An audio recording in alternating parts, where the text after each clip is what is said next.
Hi, this is Christian Faust with Core Real Estate Properties, and this is your Core Real Estate Minute. Today I'm going to speak about the pros and cons of holding an open house, and I have experience wearing both hats. As an investor, where we buy properties and fix and flip and resell them, and I've also worked with sellers as their listing agent to help sell their property through the traditional means of using an MLS, and an open house is a big part of our sales marketing.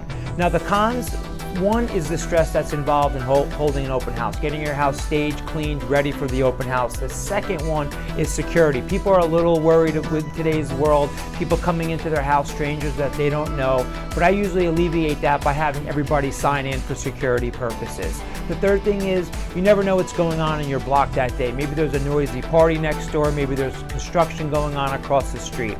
Now the pros, I think, outweigh the cons. The biggest thing is you get more people in the front door, that's more potential buyers, making it easier for you to sell your property. It's also a way to gather a database of future buyers for future properties. Maybe this property isn't right for them, but maybe the next property that you're going to sell is what they're looking for. I hope you found this Core Real Estate Minute helpful.